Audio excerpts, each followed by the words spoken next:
Hey guys, today we will be talking about Who Is by Mark Rusinovich. Alright, your first question might be, what is Who Is, or who is what? And what is Who is a tool that performs a search for the registration record of a domain name or IP address. Right, and it is a command line driven program, you know. And the usage is actually pretty simple. It is whois tac v, which is actually the only parameter, followed by the domain name or the IP address that you want to search. And we'll get more into that in a little bit. So, how do we download it? Good question. You go to this URL here. Okay, VirtualBox is being weird. And I'll link this. I'll actually link this in the description for you. And then you scroll down a little bit and you click on download WhoIs. Alright, I've actually already downloaded it, so I won't be downloading it again. So yeah, let's get into it. So once you download it and you extract the files, this is what you'll get. You'll get the EULA and you'll get 3 different versions of WhoIs. I can't actually tell a difference at the user level between these 3.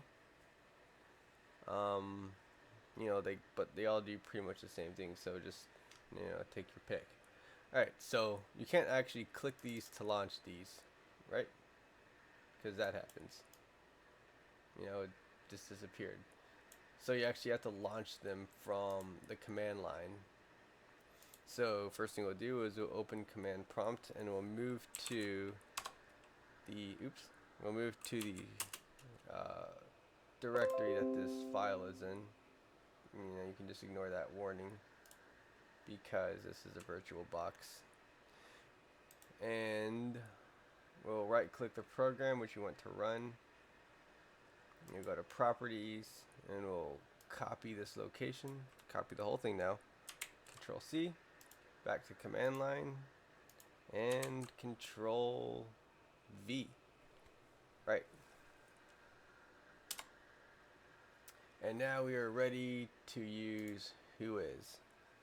Alright, so again the usage is WhoIs space tac v. Again, that's the only parameter. And let's do a search for google.com. Alright, we'll hit enter and you'll see many lines of output, all containing registration information about google.com. Alright, so the domain name is obviously google.com. The registry domain ID, which is actually maintained by the IANA, which is the Internet Assigned Numbers Authority, which is a non-profit organization, and what they're responsible for is a global collection of registries for coordinating IP addresses and DNS root zones. Alright, so they kind of keep all that organized for us. Pretty important job there. And we keep looking down the lines. The registrar is Mark Monitor Inc. and they actually do domain management for a lot of big names, like obviously google.com and Amazon and I think Yahoo as well. And the registrar's IANA ID is also listed here. Some contact information, and you also find some ICANN information. And what ICANN is the Internet Corporation for Assigned Names and Numbers. And what they do is they ensure that the technical elements of DNS provide global reliability, and they're also responsible for the delegation of top level domain names. So essentially, what they do is ensure that when you type in google.com in your browser, it will connect you to the correct web server. Right. And we keep scrolling down these lines of output. You have some legal jargon here. Some people might read that. You'll find some more you'll find more registry information. You'll find the registrar, WhoIs, server information here. Some more information, and yeah, that's pretty much the output. You know, useful little tool if you're doing research on specific domain names. Alright, so let's try searching by an IP address. Alright, so let's find out the IP address of facebook.com. Simple ping command, facebook.com. Alright, and now we have the facebook.com IP address from our ping output. So we'll go back to this nice little line here. Again, it's still the parameter is still TAC-v, which again is the only parameter you can use for WhoIs. And we'll just type in the IP address this time. So 31.13.66.35. Alright, so when I was playing around with this before I made this video, IP addresses are kind of weird with this. Sometimes they work, sometimes they don't. If it doesn't work, it'll usually give you like an error output.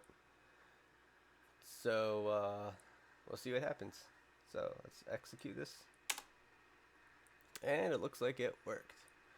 Alright, so again we have the domain name that's registered. We have the registry domain ID. You'll have the WhoIs server information.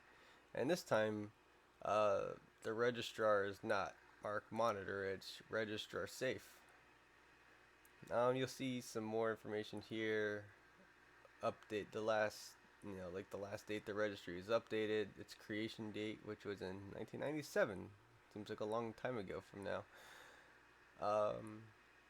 You have more registrar information. Again, the IANA ID and some more contact information. And this time looks like we actually have, like some street address information here, and some fax, and like a phone number, a fax number, email address, all kinds of stuff. And again, some more legal jargon output. Basically all the legal jargon says is I'm not going to use this information for malicious or sketchy activity otherwise. So yeah, that's pretty much my tutorial on WhoIs. Maybe you'll find a use for it, maybe you won't, but nonetheless, now you have the knowledge and the tools to use it. So thank you for watching.